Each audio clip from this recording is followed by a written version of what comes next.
Olá, sejam muito bem-vindos a mais um episódio do LEMcast, o videocast da Liga de Ensino de Morfologia nas Escolas, a LEM, sempre buscando levar conhecimentos relacionados à anatomia e histologia para toda a sociedade. Eu sou Ana Larissa Bonfim e hoje estou acompanhado do professor doutor Emanuel Prata. Então, esse é o LEMcast e hoje vamos falar sobre a anatomia do músculo. Roda a vinheta.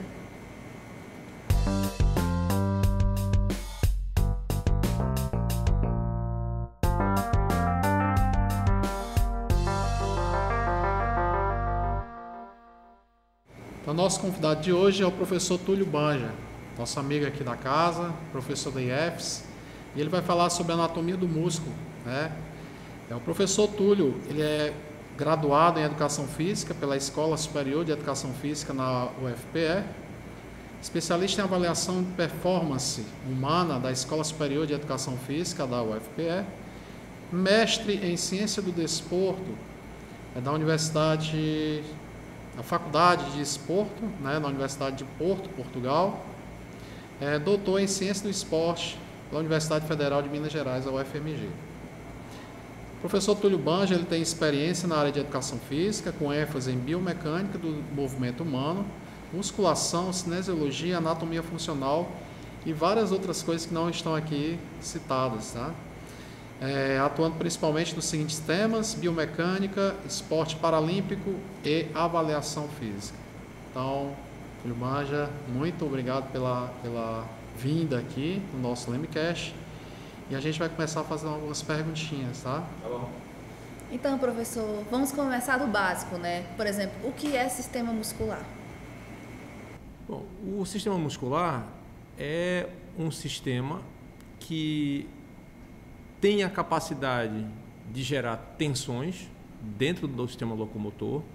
Os músculos, eles se apoiam nos ossos, né, e algumas outras estruturas, como, por exemplo, o trato iliotibial e algumas outras estruturas que são utilizadas como apoio para os músculos. Basicamente, o músculo tem uma ação muito importante, que é de gerar tensão. Tá? Essa tensão, ele tende a aproximar um ponto que ele se liga, que a gente chama normalmente de origem ou inserção, né? Origem, inserção, ou origem proximal, origem distal, ou inserção proximal, inserção distal, né? Você encontra esses termos no livro. E ele tende a aproximar esses dois pontos, utilizando as articulações como um ponto de apoio para esse movimento. Perfeito. E, Túlio, quais são os tipos de músculos que a gente tem? Os tipos de músculos que nós temos, nós podemos classificá-los por músculos que são voluntários e involuntários, né? Dentro dos músculos voluntários, nós temos os músculos esqueléticos, né? Que é toda a musculatura que a gente move e fazemos todos os nossos movimentos, né? É uma musculatura que ela depende da nossa vontade e depende também do nosso controle. Os demais músculos, por exemplo, os músculos lisos e os músculos estriados cardíacos, são músculos que não dependem da nossa vontade. Então, esses músculos têm, a princípio, uma autorregulagem, né, e uma autoativação. Eles se ativam só. Existem algumas coisas específicas entre o músculo liso e o músculo esquelético, né, os estriados, ou os músculos liso e os estriados cardíacos, né? Esses dois são os músculos que são automatizados, né? Eles são excitáveis e são automatizados, né? Eles conseguem contrair mais rápido ou mais lento, mas não pela nossa vontade, né?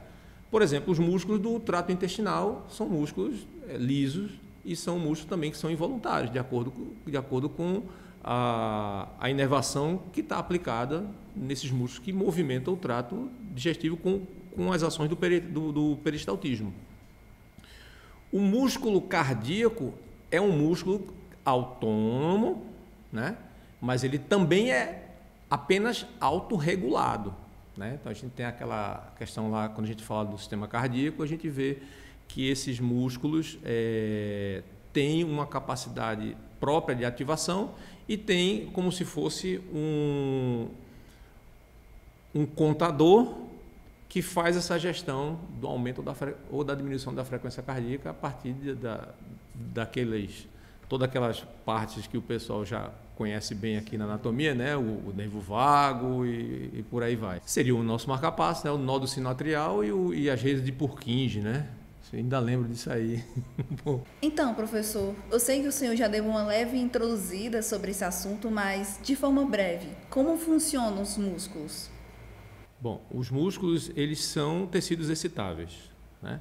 Então, basicamente, né, falando de uma forma bem simplória, os músculos eles são ativados porque eles são excitados pelo sistema nervoso central, né, através do córtex motor, e esses movimentos ocorrem devido a um disparo entre placa motora, né, essa placa motora que vem dos nervos, e fazem com que a actina e miosina, que são os dois componentes musculares, deslizem uns sobre os outros, né, gerando assim a tensão entre origem e inserção desse músculo. Perfeito. Túlio, vou partir aqui para uma pergunta, talvez uma das mais feitas no mundo inteiro, né, e pegando aí um gancho no esporte, né? Como ocorre o processo de hipertrofia? Bom, uma coisa importante, né? Tem um detalhe, né, que eu costumo dizer aos meus alunos o seguinte: a hipertrofia ele é um processo de adaptação muscular quando ele é estimulado a realizar tarefas com maior força, né? Então a gente tem uma coisa muito engraçada. A gente olha nas redes sociais hoje e faz, olha, eu vou fazer um curso sobre hipertrofia. Eu vou fazer um treino de hipertrofia, né? Na realidade, quando a gente vai olhar de uma forma mais organizada, a gente vê o seguinte, que na educação física, né, e no treinamento, nós treinamos capacidades físicas. Nós não treinamos adaptações. Por exemplo, a gente treina força, a gente treina velocidade, a gente treina capacidade aeróbica. Então, são capacidades, a gente treina flexibilidade. Então, nós treinamos as capacidades físicas. A hipertrofia, ela seria o quê? Uma adaptação à força crônica do músculo. Então, a hipertrofia ele é o resultado do aumento da força. Eu não encontro, por exemplo, um músculo hipertrofiado sem que a pessoa não tenha força, né? O contrário também é verdadeiro. A atrofia é exatamente a ausência de aplicação de carga nesse músculo, né? Normalmente você sofre algum acidente e imobiliza uma determinada articulação. Você sabe que aquele músculo, por não gerar tensão, ele entra num processo de atrofia, né? Então, a hipertrofia, basicamente, seria o aumento da seção transversa do feixe muscular. O aumento dessa seção transversa ela pode ocorrer de duas formas. Ela pode ocorrer por acúmulo de líquido entre as fibras musculares, né? Que a gente encontra aí o sarcoplasma um pouco mais inchado, um pouco mais dilatado pelo acúmulo disso, lactato, água, a creatinoquinase. Então, uma série de elementos que vão estar lá, que vão aumentar essa seção transversa muscular. Se eu observar rapidamente que eu tenho uma corda, que eu quero puxar algo com essa corda, e de repente essa corda está um pouco mais grossa, a capacidade dessa corda gerar determinada tensão, ou se romper em alguma tensão, vai ser muito maior. Então, a hipertrofia ela é uma adaptação ao treinamento de força, né? E também pode acontecer uma outra forma de hipertrofia, que é a hipertrofia em que há um aumento da fibra muscular, ou seja, a quantidade de filamentos muscular, actina e miosina, eles vão aumentar, que a gente chama isso de hiperplasia, né? Hiperplasia, hipertrofia, hiperplasia do músculo, é a criação de novas fibras musculares. Isso ocorre mamíferos e outros animais ainda não foi bem encontrado no homem, porque a gente teria que, obviamente, sacrificar as pessoas para poder ver se ocorreu de fato. Mas algumas técnicas de imagem permitem fazer isso com mais tranquilidade. Bem, professor, acho que nós todos concordamos, né, com o fato de que hoje a aparência física é bastante valorizada, né? Por isso mais pessoas estão surgindo voltadas mais para musculação, pessoas musculosas, sabe? E baseado nisso, eu gostaria de saber quais são as vantagens de ter um bom aporte muscular, de ser musculoso. O que é bom nisso? Bom, isso é uma coisa importante que eu poderia passar o dia todo falando sobre isso, né? Uma coisa importante é que se você tem mais massa muscular, você tem um metabolismo mais acelerado, porque você tem uma massa mais ativa. Então, seu metabolismo automaticamente ele começa a ser mais alto, né? Quando a gente fala em ter uma massa muscular maior, significa que na composição corporal eu tenho uma massa magra maior em relação à massa gorda, né? O que é massa magra, né? Massa magra é o quê? É músculo, né? E massa gorda ou massa que não está definida, por exemplo, se eu pegar uma pessoa e conseguir dissecar ela e for pesar a quantidade de gordura, eu vou ter ali a quantidade de gordura subcutânea, a quantidade de gordura abdominal, entre as vísceras, eu vou ter aquela quantidade de gordura. O resto eu tenho músculo, água, muita água, osso, pele, cabelo, maquiagem. Então eu vou ter, a gente divide isso em compartimentos, né? E aí, eu tendo uma massa muscular maior, certamente isso é o resultado de um aumento crônico de força, né? Mas qual é a vantagem disso? Olha, a vantagem de ter uma massa magra maior é que o seu metabolismo começa a ser mais acelerado, que é exatamente o que acontece quando a gente vai envelhecendo. Nosso metabolismo vai desacelerando e a gente vai tendendo a acumular mais gordura, né? A massa magra maior está relacionada, se for relacionada à hipertrofia, a uma maior força, né? Quando a gente fala em questões estéticas, a gente está falando numa questão só de proporcionalidade daquilo de fins estéticos. Quando a gente começa a falar numa população mais idosa, a gente já não fala para fins mais estéticos, a gente fala de fins mais autonômicos. Então a gente quer que essas pessoas fiquem cada vez mais autônomas.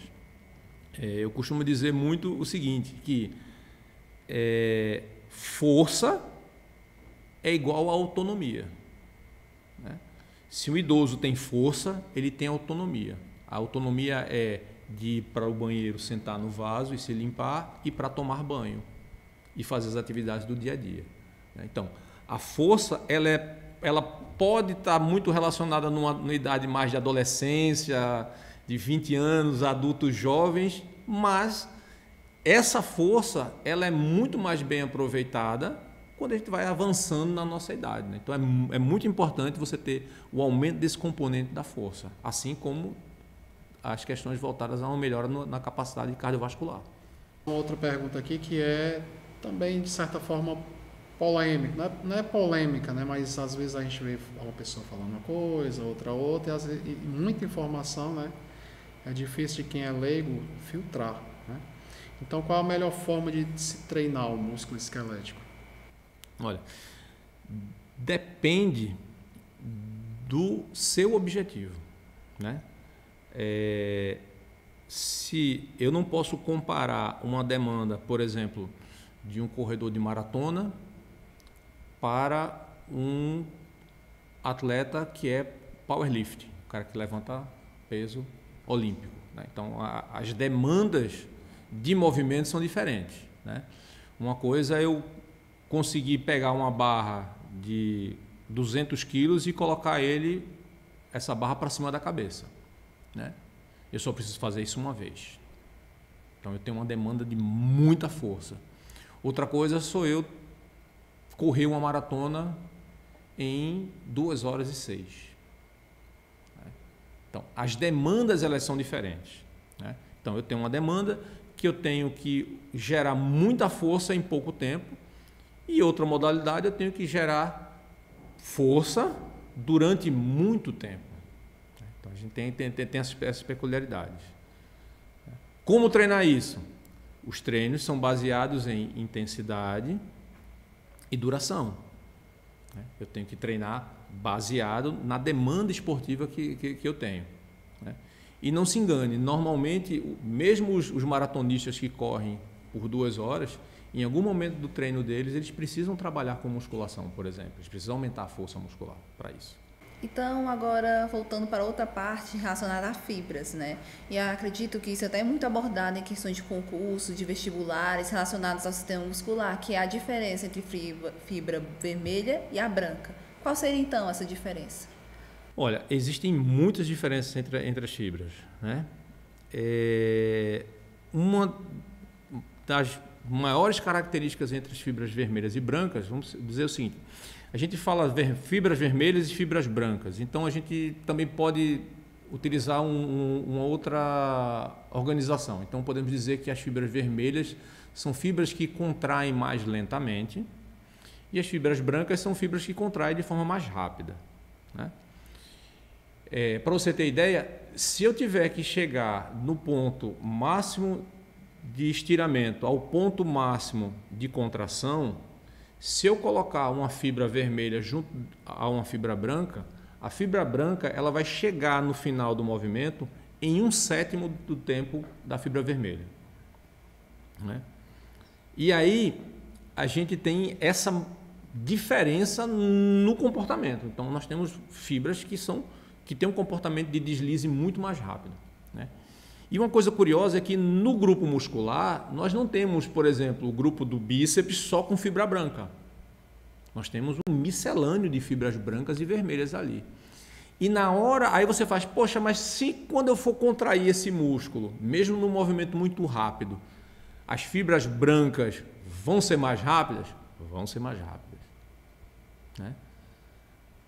Mas e aí, não dá uma falta de sincronia entre vermelha e branca? Não, porque quem é ativado primeiro são as vermelhas. Então existe essa adaptação entre a ativação neurológica de excitar primeiro as fibras vermelhas, para que haja uma sincronia disso.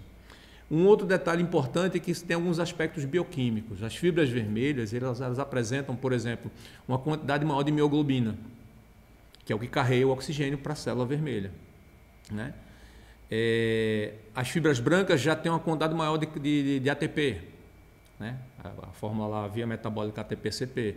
Então são fibras que conseguem trabalhar com a primeira via metabólica, né? Que é a primeira via metabólica lática é a ATP-CP, a segunda é lática, quebrando a glicose, e a terceira via é a via aeróbia, né? E a gente ainda encontra fibras musculares que não estão muito decididas se são brancas ou se são vermelhas, né? E essas fibras elas têm a capacidade de se moldar para um aspecto mais de fibra vermelha ou de branca a partir do treinamento. Então a gente consegue, de certa forma, fazer com que algumas fibras intermediárias já assumam alguns papéis, né? Então a gente tem esse tipo, isso é interessante.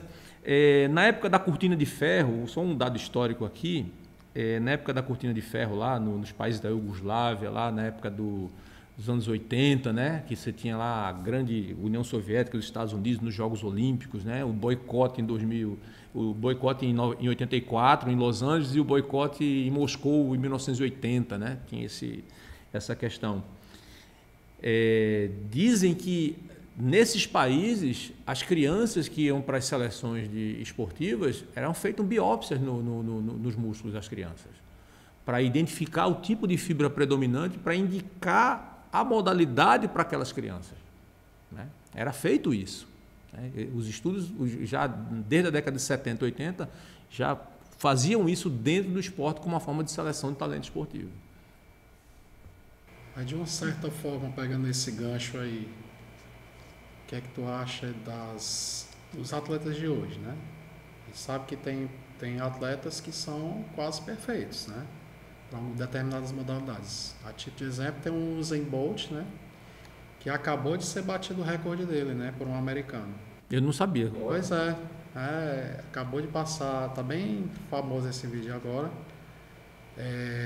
Mas pelo que você relata, então ele tem aí uma constituição genética puxando aí para rapidez, né? Sim. Basicamente, porque assim, quando a gente vai falar de predomínio de fibra branca a fibra vermelha, a gente não está dizendo que é 90% de um e 10% do outro, né? A gente tem um pequeno predomínio, né? Os atletas da raça negra, eles apresentam uma constituição muscular de predomínio ou de fibra vermelha ou de fibra branca. O contraste do Usain Bolt é o Eliud Kipchoge, que é o recordista da maratona, que foi o primeiro ser humano a correr a maratona abaixo de 2 horas. Ele correu 1:58 e 40 e poucos segundos, né? Então, o queniano, né? o Kipchoge, né? Eu até brinco, digo que o Kipchoge não sabe brincar, né? Porque você passar 2 horas correndo a 24 km por hora, de média, não é para quem quer. Você tem basicamente uma usina aeróbia e uma usina para remover lactato a todo tempo. Porque para correr nessa velocidade, você tem que ter um processo de tamponamento muito grande para manter naquele ritmo e manter naquela intensidade, né? Por exemplo, as pessoas falam, mas a gente não vê pessoas da raça negra competindo na natação. Aí as pessoas falam, não, isso é uma questão cultural. Não, na realidade, as pessoas da raça negra, elas têm uma densidade mineral óssea maior, né? Na natação, você não nada debaixo d'água, você nada embaixo e sobre a água. Se você tem uma densidade óssea maior, você vai tender a afundar mais na água. Se você vai afundar mais na água, você vai ter mais resistência da água, né? Isso é uma coisa interessante da natação, é que você não pode estar muito magro, porque senão sua densidade aumenta e você afunda. Então você tem que ter também algum nível de gordura e a sua densidade corporal tem que permitir que você flutue um pouco para que você consiga ter menos resistência da água. Então é uma série de coisas, predomínio de fibra, e também tem uma coisa importantíssima do Usain Bolt, é a coordenação muscular, né? Porque, por exemplo, ele é alto, né? Ele é alto, mas, para você ter ideia, ele termina a prova, ele terminava as provas dele com 2 ou 3 passos a menos do que o segundo colocado, porque ele tinha uma amplitude de passada muito boa, né? Mas eu tenho uma relação entre amplitude e frequência de passada, né? A amplitude ela esbarra num determinado ponto e depois a frequência que predomina na corrida de velocidade. Isso é até abordado na disciplina lá de biomecânica, lá para o pessoal da educação física, esse entendimento sobre frequência e amplitude. E, obviamente, a frequência de passada está relacionada à minha capacidade de coordenar o movimento. Vamos imaginar assim, se eu vou correr, eu tenho que contrair um grupo muscular e, ao mesmo tempo, o antagonista tem que relaxar. Então, quando eu faço o movimento de colocar o pé no chão e começar a impulsionar, aquele grupo que não estava ativando tem que ativar e o outro tem que relaxar. Então, esse movimento de contrair, relaxar, numa velocidade muito grande, está relacionado à coordenação intramuscular. Isso também pode ser treinado. Bem, professor, então como estamos falando, né, bem de esportes, né, quais são os músculos mais adequados para cada tipo de esporte? Olha, normalmente a gente não pode chegar e pensar da seguinte forma, vamos lá. Determinados esportes vão gerar determinadas demandas, né? Por exemplo, a corrida vai gerar uma demanda basicamente dos membros inferiores, né? O movimento de boxe, por exemplo, vai gerar uma demanda maior de membros superiores, né? Então, é interessante esse mapeamento dos músculos que vão estar trabalhando para realizar determinados movimentos, né? Só que, Diferente de algumas modalidades, eu tenho ações que a gente costuma dizer que são ações cíclicas. Por exemplo, pedalar. Pedalar é uma ação cíclica, você vai fazendo aquele movimento. Correr é uma ação cíclica. O futebol já não é tão cíclico, porque você corre, para, muda de direção. Então, muitas vezes, isso vai requerer do praticante ou do atleta não só trabalhar com os músculos principais, mas alguns músculos que vão ter outras funções, por exemplo, músculos estabilizadores, né? Além dos agonistas, né? Antagonistas, né? Os estabilizadores, né? Muito se acredita que o trabalho nos músculos estabilizadores do tronco, né? Multífidos, né? A gente tem os eretores da espinha, os semiespinhais, né? Os músculos do assoalho pélvico, né? O músculo da parede do reto abdominal, né? O transverso, o oblíquo externo e interno. Esses músculos que atuam sobre uma região que a gente chama de core, né? Que seria o núcleo, eles têm uma importância muito grande em várias modalidades, principalmente nas modalidades em que a gente tem mudança de direção, uma necessidade muito grande de equilíbrio, por exemplo, o surf, o próprio kitesurf, né? Você tem esses esportes. Então, a gente precisa ver qual é a demanda dependendo da ação motora, né? Alguma coisa mais simples, por exemplo, como eu comentei aqui da natação, um determinado estilo, o ciclismo, que é basicamente um membro inferior, né? A corrida. Mas mesmo assim, em algum momento que eu estou na corrida, por exemplo, eu tenho um instante em que eu estou de um único apoio. Quando eu estou de um único apoio no chão e amortecendo a minha mini aterrissagem, dando meu impulso, quando eu amorteço e vou dar um impulso, o meu quadril do outro lado tende a cair. E aí todos os músculos do quadril que estão no lado segurando ali, por exemplo, os músculos são os abdutores do quadril, o glúteo médio, o glúteo mínimo, tensor da face lata, tem uma função de ajudar exatamente o quadril para que ele não caia, para que eu tenha ainda uma capacidade de dar o próximo passo. Então, vários músculos, quanto mais complexo o movimento, mais músculos eu vou precisar. No CrossFit, então, O CrossFit é uma modalidade que aparentemente não tão nova, mas tomou muita repercussão, né? E é bem polêmica em algumas coisas. E leva a lesão, e nem todo mundo pode fazer, e as pessoas se machucam e não sei o quê. Olha, a gente tem que pensar no seguinte: existem coisas mais complexas, existem coisas mais simples. Quando você vai para uma academia de musculação e você vai treinar apenas com as máquinas de musculação, as máquinas vão fazer um movimento apenas em um plano, em um eixo, né? Lembrando bem da anatomia, né? Então, todo movimento que eu vou fazer nas máquinas de musculação, eu vou fazer um movimento em um dos 3 planos e um dos 3 eixos. Então, são movimentos simples.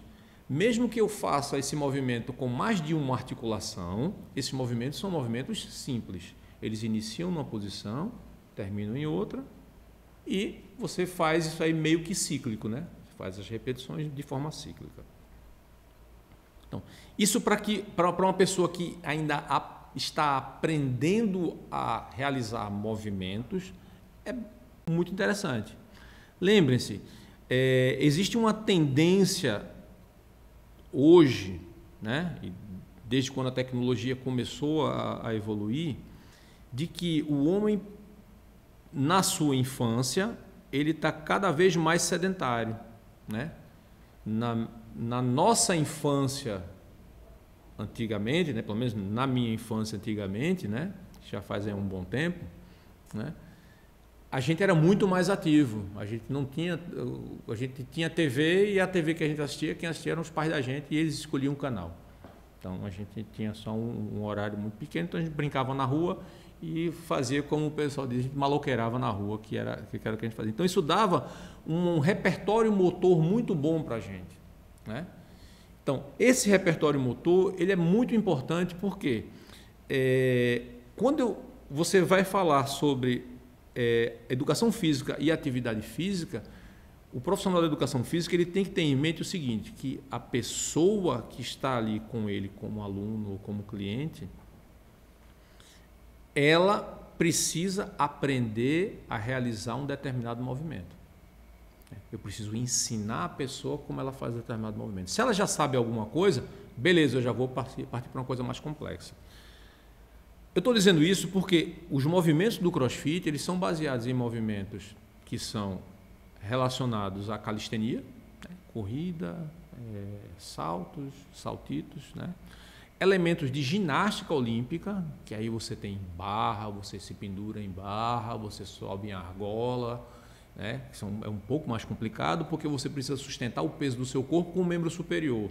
Nosso membro superior não foi feito para sustentar o peso do corpo, né? Anatomicamente, nós evoluímos nesses 100 mil anos para uma posição bípede, então a especialidade de locomoção é do nosso membro inferior, né?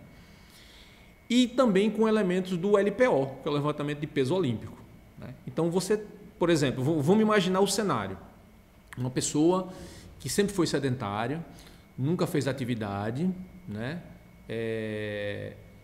Tem mais de 30 anos, nunca conseguiu se encaixar em uma atividade frequente e elege o CrossFit para fazer para fazer a sua modalidade e melhorar o seu condicionamento, né?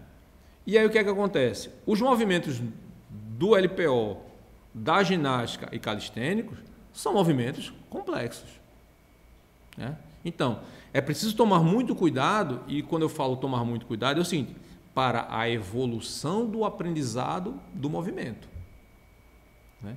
Então, a evolução da aprendizagem do movimento é muito importante, porque eu só consigo fazer o movimento de forma eficiente, né? Quando eu faço um movimento de forma eficiente, com menos gasto calórico possível, isso chama técnica. Eu tenho técnica até para escovar os dentes, né? Eu começo de um lado, depois vou para o outro. É técnica, é economia de energia. A gente trabalha para a economia de energia, né? Então, a grande questão é que a modalidade do CrossFit ela tem movimentos muito complexos e muitas vezes as pessoas não têm a capacidade, não têm a habilidade para esses movimentos complexos, né? Aí você já começa com uma dificuldade muito grande, né? Eu já pratiquei o CrossFit, né? Eu achei interessante a proposta da modalidade e eu saí do CrossFit porque eu não conseguia lidar com o treino do CrossFit, por exemplo, que a modalidade demanda muito agachamento, por exemplo. E eu não conseguia lidar com a quantidade grande de agachamento e os meus treinos de corrida, né? Então não conseguia lidar com esses dois treinos, né? Aí eu falei, bom, beleza, então no dia que eu for fazer corrida, eu vou fazer treino para membro superior, porque eu já treinei no membro inferior, né? Mas aí o que acontecia? Eu chegava no CrossFit, hoje? Hoje a gente vai fazer thruster. Você pega a barra, bota aqui, agacha e joga a barra lá para cima no final, né? E aí você agacha, porque é uma demanda da modalidade. Então eu falei, olha, eu estava começando a não conseguir bater minhas metas na corrida. E, bom, então eu vou ter que ir para uma modalidade que eu trabalhe apenas o membro superior, porque eu quero trabalhar o membro superior, porque no membro inferior eu estou trabalhando na corrida. Fui para a musculação, né? Agora, as pessoas que têm uma determinada demanda, elas vão se encontrar na modalidade.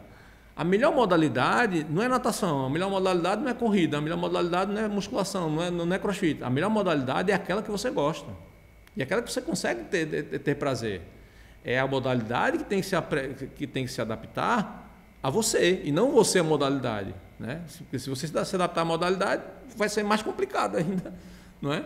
Porque temos mais modalidades, né, que as pessoas podem desfrutar e de repente, por exemplo, hoje em dia tem muito beach tennis agora, né? E eu passei olhando assim, né? Eu acho legal o beach tennis. Eu falei, rapaz, você está fazendo frescobol com rede, né? Parece frescobol com rede que a gente jogava na praia. Mas a gente faz essas brincadeiras com as modalidades, mas uma coisa importante, e isso é importante do profissional da educação física, independente da sua escolha de atividade física, nós temos a obrigação de incentivar que as pessoas sejam mais ativas. Isso é a nossa função. Perfeito. Tu começou aí falando de CrossFit e passou para o fisiculturismo, né, que hoje continua na moda, né? Me lembro que quando eu era adolescente, né, a meninada já corria para academia, seja de bairro, tinham poucas naquele tempo, né? Aqui em Fortaleza eram 2, 3. A Pódio, né? Aqui o Tchaikovsky, né? Eram bem conhecidas. E hoje em dia nós temos as academias que são nacionais, né? Aquelas filiais. E eu queria perguntar a ti como é que está sendo o fisiculturismo na atualidade, o que difere do fisiculturismo anterior e como é que tu pensa nessa questão dos modismos, né? olha, eu não sou um grande expert em fisiculturismo, né? Mas a gente fazendo um paralelo entre o fisiculturismo e o que mais se assemelha, que é a musculação, a gente vê coisas bastante diferentes, né? As pessoas olham para o fisiculturismo e fazem, poxa, como o cara é forte. Eu acho fantástico. Eu pessoalmente acho fantástico, porque você tem aquele modelo que você poderia dar aula de anatomia palpatória fantástico, perfeitamente com aquele corpo. Sem dissecar um cadáver. Sem dissecar um cadáver. Então você consegue dar aula de anatomia palpatória, pelo menos nos músculos mais superficiais, você consegue dar aula, né? Com aquilo ali. Acho fantástico. Tá? E aí tem alguns alunos que eu faço, olha, eu acho o fisiculturismo fantástico. Aí um aluno faz, eu acho feio. Eu não estou perguntando se isso atrai você sexualmente, e se aquilo atrai você sexualmente. Eu estou dizendo que isso é uma modalidade, isso é um esporte, e nós, da educação física, temos a obrigação de entender e interpretar isso como um esporte, né? Se isso lhe atrai ou não, isso é uma questão pessoal sua, né? E aí, a grande questão do fisiculturismo e musculação é que no fisiculturismo existe toda uma procura de uma beleza estética para aquele corpo, né? Então, o fisiculturismo é nada mais, nada menos do que o Mister Universo, do que a Miss Universo. É um concurso de beleza, né? É um concurso de beleza. Esse concurso de beleza vai determinar quem tem o melhor físico do mundo, né? Já existia esse concurso há muito tempo, já na virada do século XIX, em 1904, sabe? Já tinha isso. Por exemplo, na primeira Olimpíada da Era Moderna existia uma prova que era levantamento com um braço só. Você tem que pegar o peso e levantar com um braço só, né? Isso não existe mais, o LPO já tomou conta disso.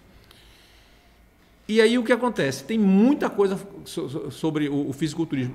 A musculação, ela traz muito ranço, né, do fisiculturismo. Por quê? A busca pelo belo e o estético muitas vezes ultrapassa algumas regras éticas, né? Algumas regras éticas. E, na realidade, o que se quer no fisiculturismo é ser o mais bonito e o melhor. No fisiculturismo, ninguém quer saber se a pessoa levanta mais peso do que a outra. É diferente. Ninguém quer saber a força. A gente quer saber a estética. Então, as pessoas treinam para diminuir ao máximo a quantidade de gordura subcutânea e hipertrofiar ao máximo aquele músculo que está mais abaixo da pele. Essa é a função do fisiculturismo. E que esses músculos se apresentem proporcionais para a forma daquele corpo. Então, a gente tem essa estrutura. E aí, muitas vezes, você quer trabalhar, por exemplo, eu quero trabalhar o meu deltoide, que é um músculo que eu tenho mais externo aqui no ombro, né? Aqui na cintura escapular, o deltoide. Quero trabalhar o deltoide fazendo movimentos, mas eu esqueço que embaixo do deltoide eu tenho, por exemplo, o grupo de músculos do manguito rotador, que são importantíssimos para a estabilidade da articulação do ombro, né? Então, muitas vezes eu vejo pessoas fazendo certos movimentos e que esses movimentos eles estão preocupados muito mais em hipertrofiar o músculo que está mais superficial e esquece da funcionalidade de outros músculos que estão mais profundos, né? E aí, por exemplo, você chega na academia e faz: eu vou treinar hoje bíceps, eu vou treinar hoje tríceps, eu vou treinar hoje peitoral, eu vou treinar hoje grande dorsal, né? Vou treinar hoje quadríceps, né? Como se quadríceps fosse um músculo só, né? Vou treinar quadríceps, vou treinar panturrilha, treinar posterior da coxa, glúteo. Então, você começa a treinar para um músculo, mas 99,9% das pessoas que estão na academia, elas não querem ser fisiculturistas, né? Elas precisam ter uma manutenção de força para que elas tenham autonomia. E aí a gente começa a incorrer num erro muito grande, que é o seguinte: querer treinar, isso o cliente e o professor, né? Querer treinar para o músculo. Na realidade, a gente tem que treinar para o movimento, né? No membro superior, basicamente todos os músculos do membro superior, fazendo análise rápida, temos mais de um músculo realizando algum movimento. A gente tem sempre redundância. Então, não posso chegar que eu vou fazer flexão do cotovelo e trabalhar só bíceps. Eu estou trabalhando braquial, braquiorradial, pronador redondo, todos os flexores, flexor superficial dos dedos, palmar longo, todos atravessam a articulação do cotovelo. Então, eu estou trabalhando esse grupo de músculos. O ombro também. Então, eu vou estar trabalhando esse grupo de músculos, né? Então, a solução para não errar seria: eu vou treinar para o movimento, porque aquele grupo de músculos vão realizar o movimento, né? E não para o músculo. Como é que eu faço isso? Poxa, num dia que eu vou empurrar, no outro dia eu puxo. Então, eu sei que para empurrar eu tenho um grupo de músculos agonistas, e quando eu puxo é o grupo de músculo antagonista, porque o movimento ele é inverso. Entendeu? Então, para funcionalidade, isso é perfeito. Não adianta eu estar me preocupando com o tamanho do meu bíceps, fazer 5 exercícios para bíceps. Está cheio aí no Instagram. Eu vi essa semana aí o cara fazendo uma rosca concentrada. O cara, quando desceu e foi fazer a transição de excêntrica para concêntrica, o bíceps sacou da tuberosidade do rádio. Fez assim, ó. Né? Muita carga, muito lento, transição de excêntrica para concêntrica. O cara não tinha ninguém auxiliando para dar toque, muita carga. Aconteceu isso, né? É raro, né? Mas aí é quando eu estou preocupado em trazer essa questão estética do fisiculturismo para uma questão funcional. E aí a gente tem um outro ponto que é ruim na musculação: nem tudo são flores, tá? Porque veja só, a musculação tem um ponto muito negativo. Não tem competição de musculação. Não tem competição de musculação. Você não compete na musculação. Ah, eu estou treinando musculação aqui porque vai ter um campeonato. O CrossFit tem. O fisiculturismo tem. Às vezes o pessoal entende fisiculturismo como musculação e... São coisas completamente diferentes, né? A musculação é um meio de treinamento, né? Por exemplo, goleiro de futebol tem que fazer musculação em um determinado ponto do treino. O karateca tem que fazer musculação em um determinado ponto do treino, né?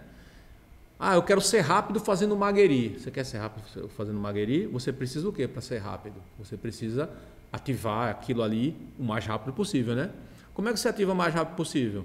Você ativa melhorando a ação eletromiográfica entre neurônio motor e músculo, não é? Uma das primeiras adaptações ao treino de força é a melhora dessa comunicação. Então, aumentar a força, inicialmente, você aumenta a sua coordenação intramuscular.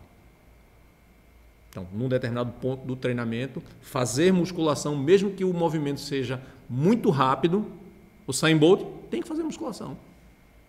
Porque a musculação ela deixa de prontidão os neurônios motores junto com a descarga eletromiográfica. Então, num determinado ponto do treino, quando eu falo treino, não estou falando essa semana não, tá?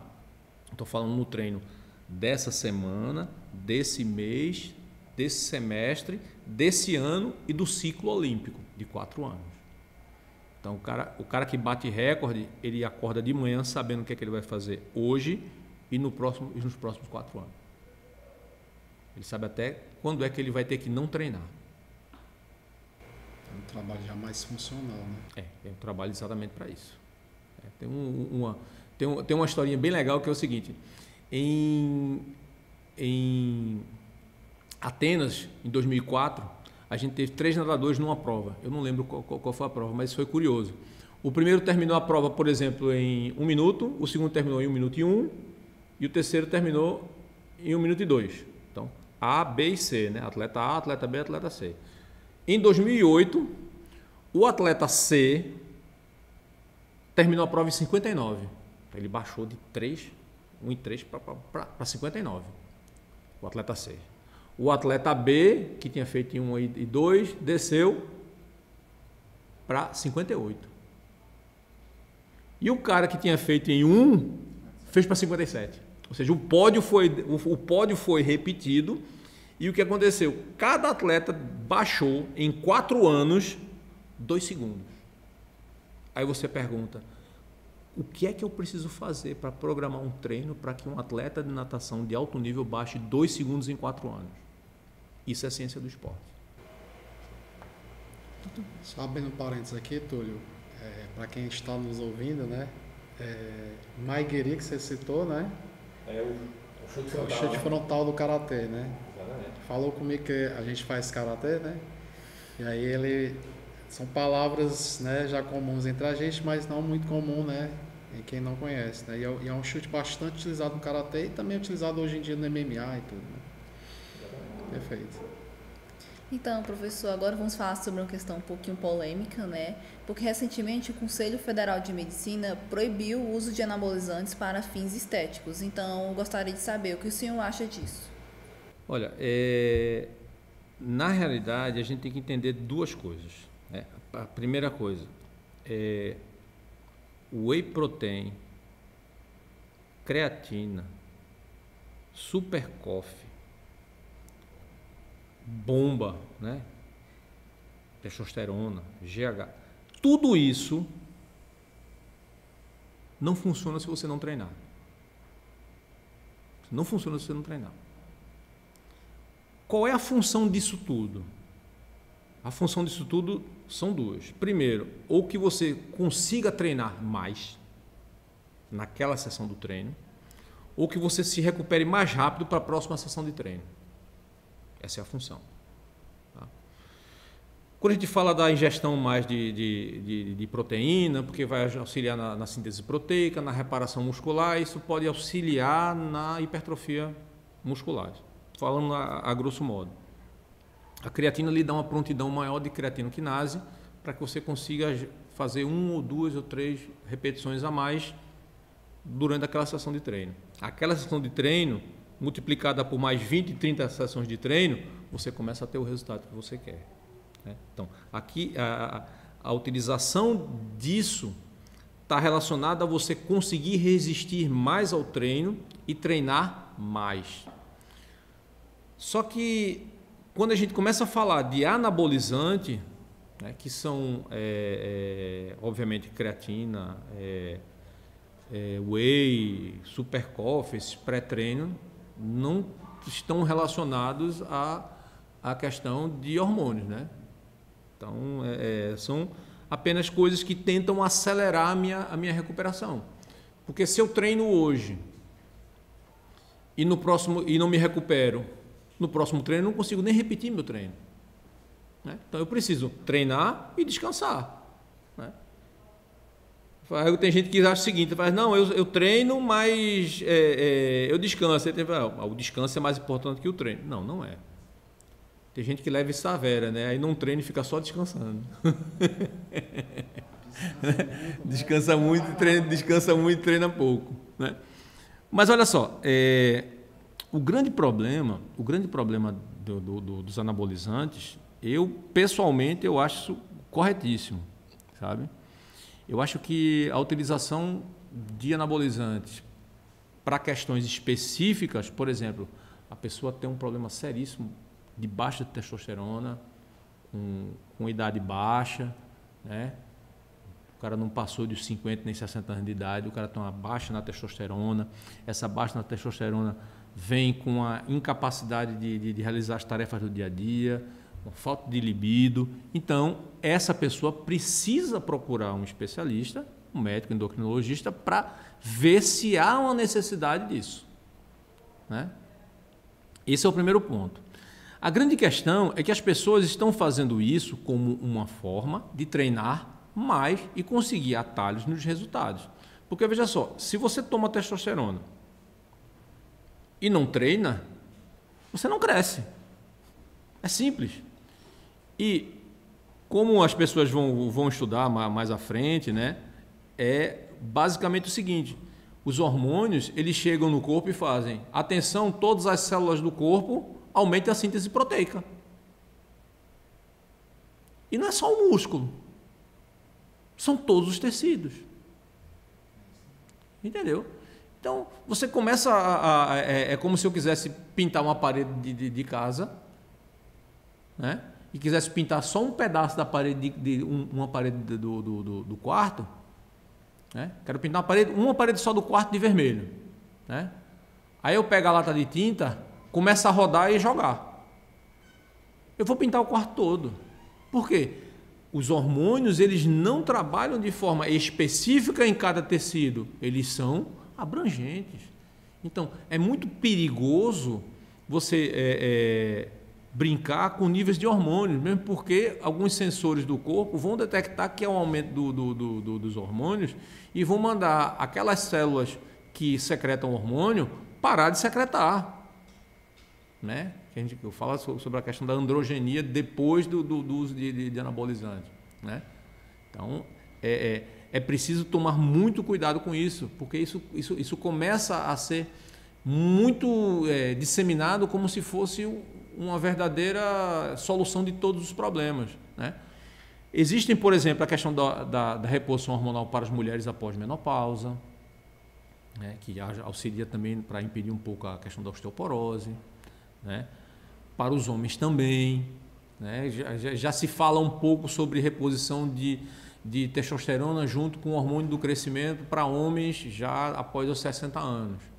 Mas em alguns casos específicos, né, com casos de diminuição de libido, diminuição de força muscular, já existem alguns protocolos que podem levar a isso. Mas muitos médicos, eu acho que de forma sensata, têm se negado em relação a isso.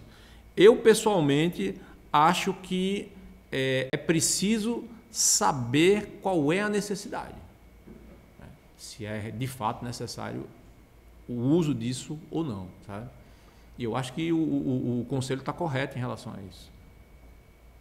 Ô, Túlio, eu vou fazer aqui uma substitutiva de uma pergunta, porque eu achei muito importante ter falado em um tema específico de músculo. E é um tema que muita gente tem muita confusão, inclusive dentro das academias, né, que é a contração. O que é contração concêntrica, o que é contração isométrica, o que é fase excêntrica, qual que gera força, qual que hipertrofia, como é que você explica isso aí pra gente? Vamos lá. Existem basicamente 3 tipos de contração. Eu tenho a contração isométrica, eu tenho a contração concêntrica e a contração excêntrica, né? Eu vou até substituir o termo de contração por ação, né? O termo ação. A ação isométrica significa o seguinte: eu tenho a mesma medida, isométrica, né? Então a mesma medida igual. As ações isométricas, elas têm elas são caracterizadas por executar uma tensão naquele músculo, só que a distância entre origem e inserção daquele segmento ele não se altera, né? Vamos dar um exemplo. Você quer fazer um levantamento da barra que está no chão, certo? E aí você pega essa barra e amarra com uma corrente no chão. Você vai posicionar lá e vai puxar. Você não vai conseguir tirar a barra do lugar. seja, você vai gerar uma tensão no músculo, mas você não vai ter movimento articular de grandes proporções. Você tem um movimento pequenininho, mas a gente coloca como desprezível esse movimento. Seria aquela hora que o músculo treme, não é isso?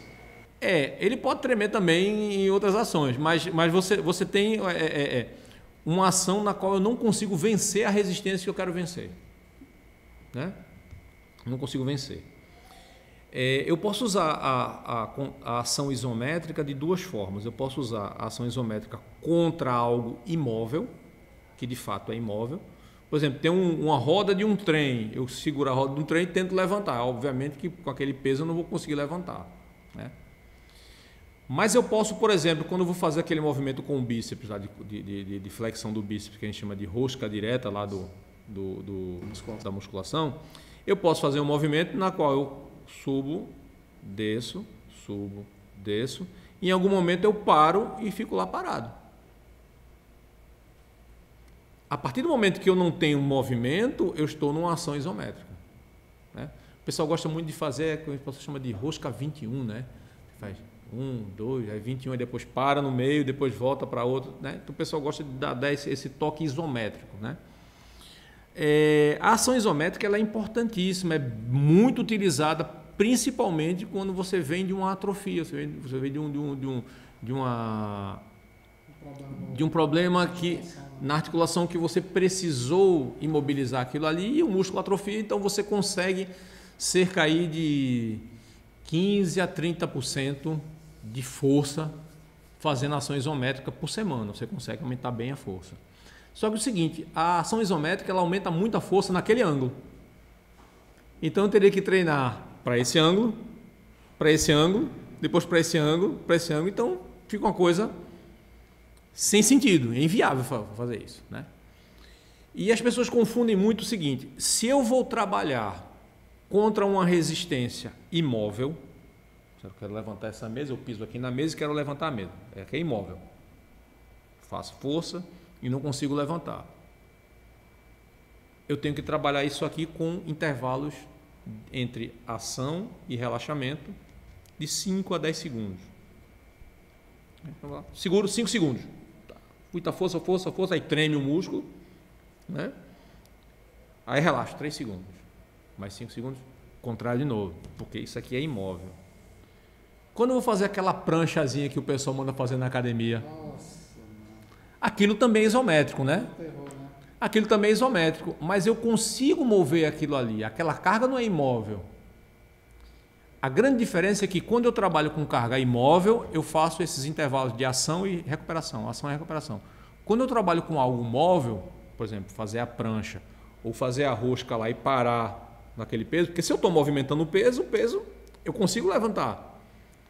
Quando eu paro e utilizo o peso que eu consigo levantar de forma isométrica, eu tenho que segurar até a falha. Né? Então são duas formas de prescrição de treino isométrico.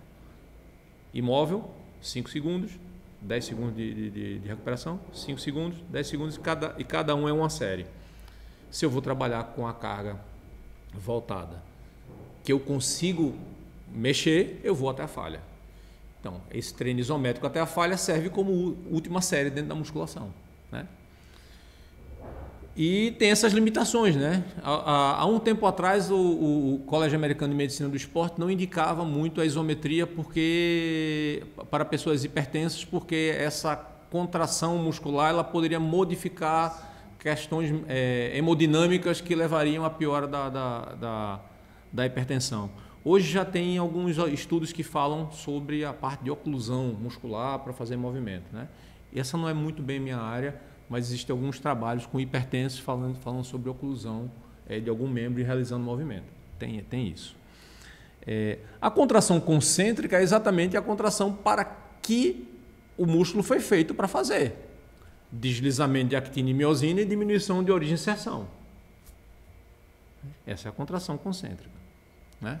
Basicamente do movimento. A ação excêntrica é uma ação de modulação em um movimento de relaxamento do músculo. Porque veja só, o músculo, e é importante o que eu vou dizer aqui agora, o músculo ele gasta energia para contrair. pela quantidade de componentes elásticos que ele tem, ele não gasta energia para relaxar. Né? Ele relaxa baseado no componente elástico. Elasticidade é o quê? É você aplicar uma carga a um objeto. Quando você tira a carga, ele retoma a posição e é o tamanho que ele era. Como se fosse uma mola, né? Ou um gel, aquele gel que o pessoal usa, gel balístico, essas coisas. Você aperta e deforma. Só que se essa força for muito grande, você sai do componente elástico e vai para o componente plástico, né? Você tira, ela fica deformada lá. Então quer dizer que a carga que você aplicou ali, ela foi tão grande que ela não conseguiu voltar. Então, eu não gasto energia para relaxar o músculo, porque o componente elástico já faz isso.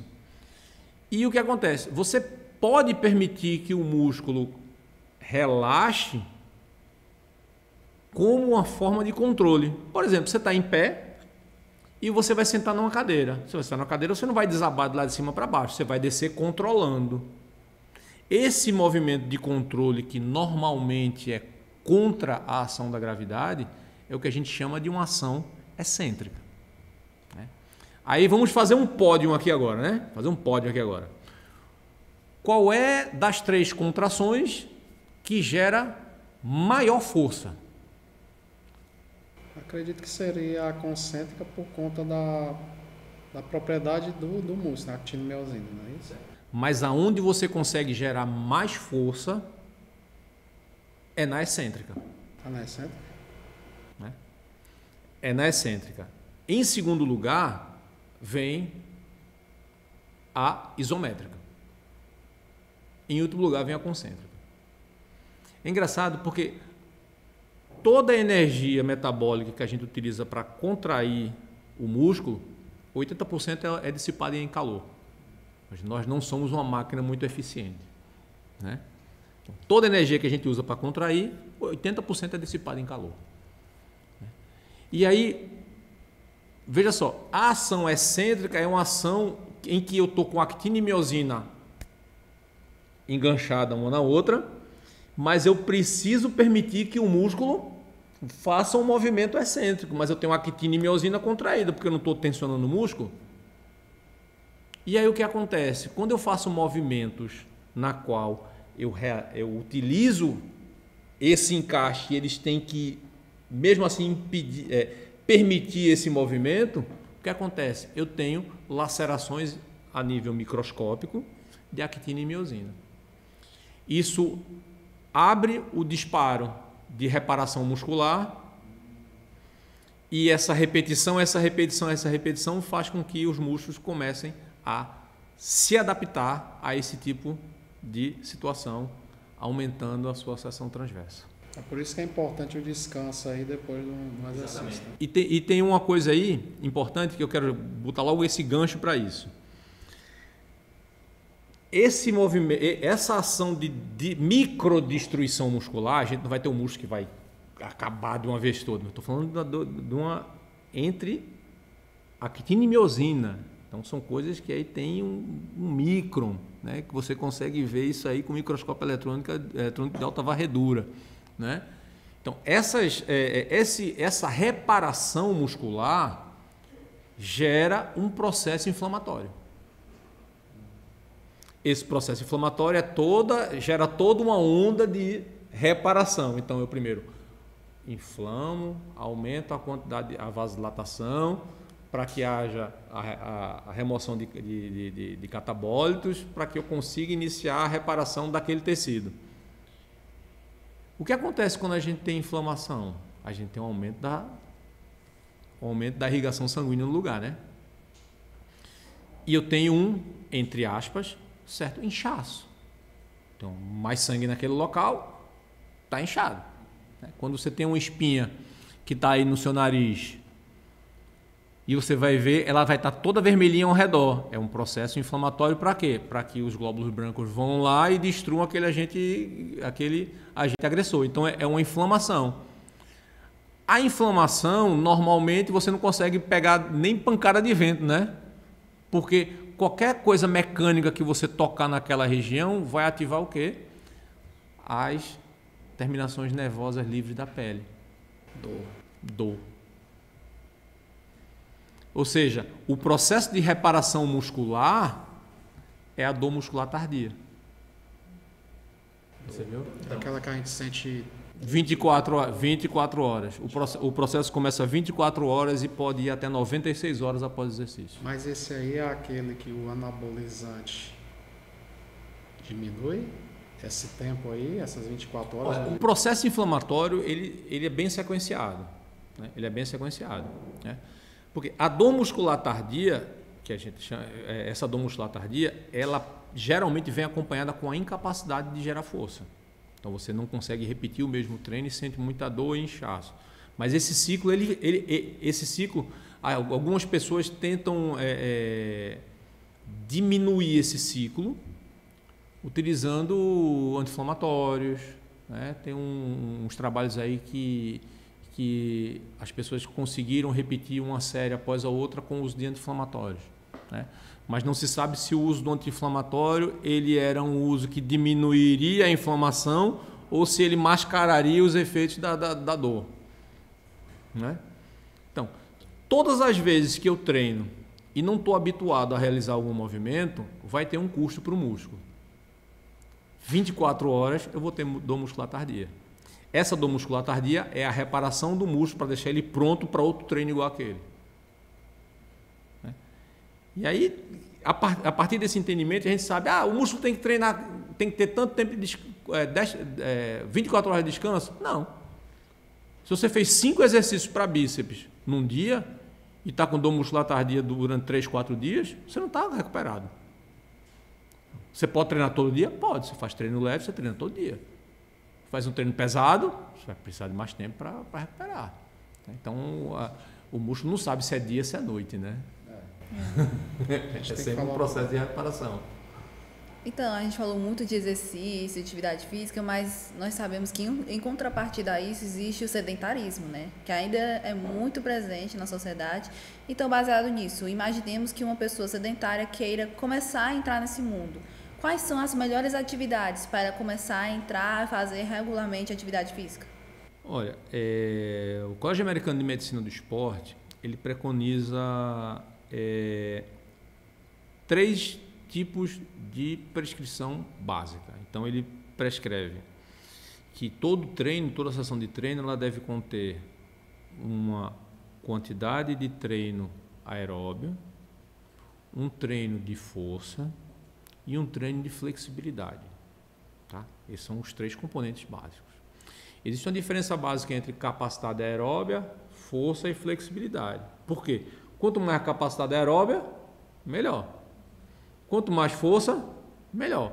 Quanto mais flexibilidade, melhor. Né? Ou seja, a flexibilidade, a gente tem uma capacidade que ela não se comporta de forma linear, né? Quanto mais, melhor. Então, tem que ter uma flexibilidade ótima. Então, normalmente, a gente tem que pensar nessas 3 atividades. Né? Tem que manter um treino cardiovascular, que melhora essa questão, melhora a resistência periférica, diminua possíveis sinais de hipertensão, né? Aumenta esse gasto calórico para diminuir a quantidade de glicemia ou insulina, a presença de insulina no sangue, né? E o aumento da força. O aumento da força vai aumentar o quê? O metabolismo, a massa magra mais ativa e vai me dar cada vez mais independência, né? E a flexibilidade vai pelo menos manter a amplitude articular ideal para determinado tipo de movimento, né?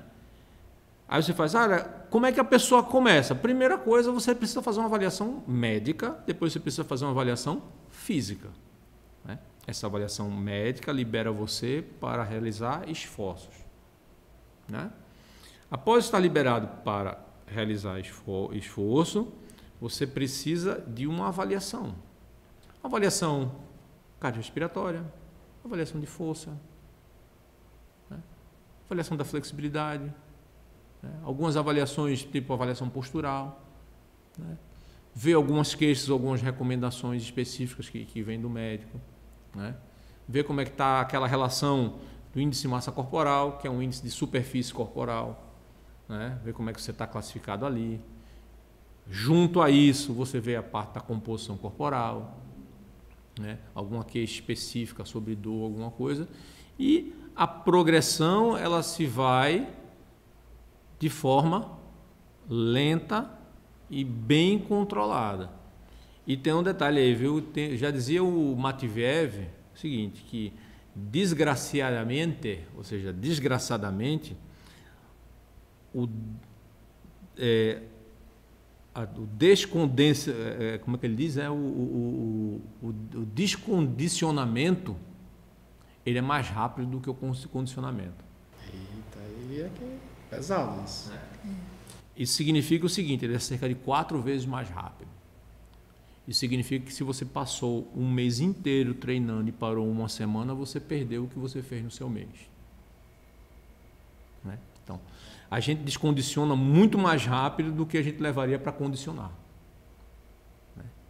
Então, as pessoas estão descondicionadas, completamente sedentárias e precisam, sim, iniciar uma atividade. Né? A atividade ela tem que lhe dar prazer. Né? Tem que lhe dar prazer. Algumas pessoas preferem atividades de grupo, outras pessoas preferem atividades individuais. Né? Eu sou uma pessoa que prefiro atividade individual. Né? Sempre preferi. Então, acordo de manhã, vou dar minha corridinha, como eu fiz hoje. Né? Vou lá, dou minha corridinha e volto para casa. Né? Vou para a academia, boto meu fone, vou lá, faço meus exercícios e volto para casa. Então, eu sempre preferi. Mas isso é uma preferência minha. Tem muitas pessoas que gostam de aulas em grupo. Né? A gente gosta de aula em grupo. A aula em grupo é uma boa também, mas vai depender do gosto de cada um. Então, é começar com isso. E é importante, por exemplo, um recado para as pessoas que estão sedentárias, né, e querem adotar um estilo de vida mais ativo. Eu faço um paralelo exatamente do que eu estava comentando com os meus alunos ontem em sala de aula, né? Chego assim, faço... Manuel, você paga boleto? Vixe, mano. Demais. Você gosta de pagar boleto? Não, detesto. Mas o que é que você faz a respeito disso? Tem que pagar, não tem jeito. É igual a musculação. Você não tem que gostar, você tem que fazer. Por quê? Força é independência. Né? E um detalhe, para as mulheres é pior ainda, porque após a menopausa, a quantidade de massa óssea vai diminuindo. E se você tem uma vida mais ativa e tem uma poupança de massa óssea, você vai sofrer menos com osteoporose. A osteoporose no homem vai só lá depois dos 70, 80 anos, com as mulheres após a menopausa, né? Perto dos 50, 55. Já começa. E o grande problema da osteoporose, assim como o diabetes e assim como a hipertensão, não é estar diabético, não é estar hipertenso, não é estar osteoporótico. É o tempo que você convive com a doença. Uma pessoa que está há 20 a 30 anos com hipertensão, com diabetes, já começa a apresentar uma série de problemas. Né? O problema não é estar, minha glicose deu alterada, e agora? Não, controla, beleza. Você não pode passar 20, 30 anos convivendo com isso. Né? Porque o que acontece? A expectativa aumenta, mas as mulheres continuam indo na menopausa basicamente na mesma idade. Então, por exemplo, a minha mãe tem 91 anos, então ela convive com a falta de hormônio feminino desde os 50. Então são quase 40 anos assim. Então são 40 anos os osteoclastos trabalhando mais do que os osteoblastos. Né? Então você tem uma modificação, uma mudança muito grande nessa questão do corpo, por conta também do envelhecimento. Envelhecimento não é uma doença. A gente vai chegar lá. Como a gente vai chegar lá é uma escolha nossa. Então, Túlio, a gente agora vai passar para umas perguntinhas rápidas que a gente chama de bate e volta, né? Qual o músculo mais forte do corpo? É aquele que você mais treina. Boa resposta. Bem, como se quantifica a força de um músculo? Olha, a força muscular a gente quantifica por alguns equipamentos, né? Então a gente consegue medir a força de um grupo muscular que realiza alguns movimentos, né? Por exemplo, normalmente a gente utiliza como base um equipamento chamado dinamômetro isocinético, né? O dinamômetro isocinético é um equipamento que consegue medir determinados movimentos articulares, né? Então aquele grupo muscular que trabalha com aquilo, com aquele movimento, né? Por exemplo, você senta numa cadeira extensora, você faz a extensão, então o grupo muscular da extensão, que é o grupo muscular do quadríceps, a gente consegue quantificar a quantidade de força baseada nesse movimento específico. Perfeito. Essa pergunta aqui, né? Ser musculoso significa ser mais forte? Bom, se você partir do princípio que a hipertrofia é o aumento da força crônica, sim. Ser mais musculoso significa ser mais forte, ter mais força. Então depende aí do tempo da cronicidade, não é isso? Na realidade, a hipertrofia ela demoraria aí um tempo mínimo iniciante de pelo menos 6 semanas. E todo músculo hipertrofia? Todo músculo hipertrofia e atrofia, se não usado. E aí, só fechando aqui, eu acho que você já meio que respondeu, mas deixando em resumo essa questão, por que muitas pessoas relatam sentir muita dor depois da academia?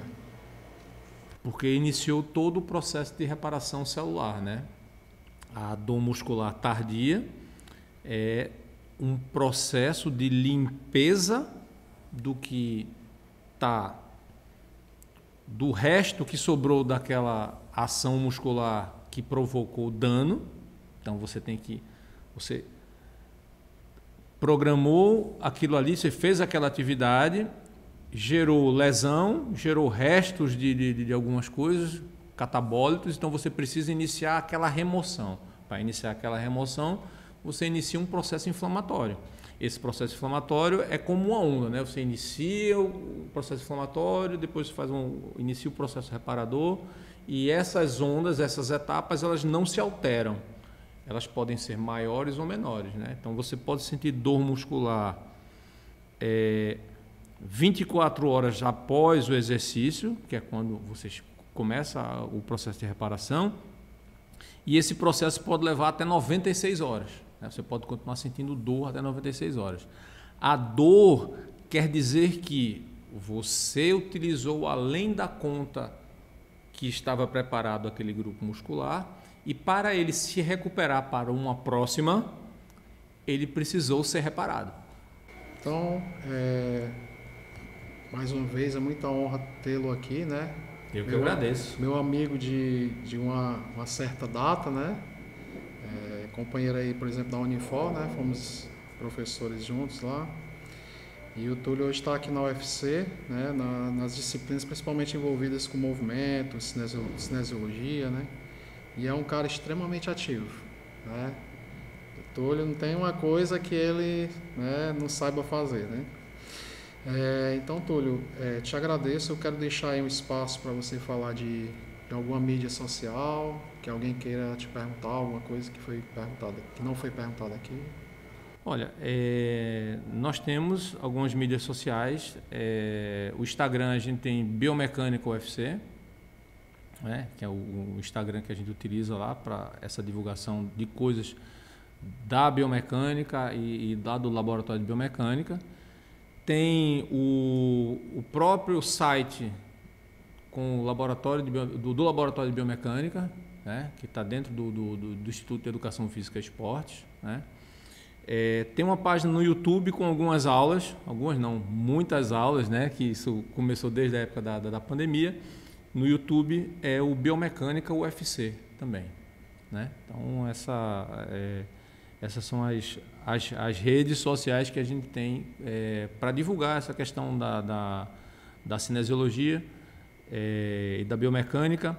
É interessante porque a anatomia, eu considero a anatomia a base de muita coisa, né? Então, a anatomia ela é a base da cinesiologia, né? A anatomia, quando a gente vai falar da adaptação de certos movimentos ou certas avaliações específicas sob a ótica da física, que é o que a biomecânica preconiza, a gente obrigatoriamente tem que utilizar também alguns conceitos da anatomia, né? Até para você fazer uma avaliação de dobra cutânea, uma avaliação antropométrica, você tem que estar baseado em referências anatômicas que você encontra na pele, né? A própria eletromiografia, né, que é o estudo da atividade muscular, também leva em consideração a localização dos ventres musculares, dos principais músculos, né? Então, por exemplo, você chega assim e faz, olha, eu quero fazer a avaliação do músculo glúteo máximo. Aí você chega lá e diz, olha, você vai traçar uma linha entre o cóccix e o trocânter maior do lado que você vai querer avaliar. Na metade desse caminho é onde você vai colocar o eletrodo. Então você precisa ter as referências anatômicas para que você consiga ter sucesso na avaliação de certos critérios, mesmo dentro da força, né? E mais uma vez eu queria agradecer o convite, né, que foi uma conversa muito boa, muito agradável, apesar de eu falar muito, né? Eu gosto disso. Eu acho que aproximar as pessoas das nossas áreas em comum, eu acho importante, né? E vocês estão de parabéns aí com o projeto, me fez pensar em querer fazer um também para mim, tá? Muito obrigado pela oportunidade. Nós que agradecemos. Nós agradecemos, professor. Foi uma entrevista maravilhosa, um assunto bastante interessante. A gente só tem a agradecer e dizer que foi um prazer recebê-lo aqui conosco. Tá bom. Também agradeço ao professor Manuel por ter me acompanhado nessa entrevista, nesse momento. Foi muito bom. Então é isso, pessoal. Esse foi mais um episódio do LemeCast, produzido pela Leme. E peço que não deixem de se inscrever no nosso canal no YouTube, Leme UFC, está certo? Então é isso. Fiquem ligados nos próximos episódios e até mais.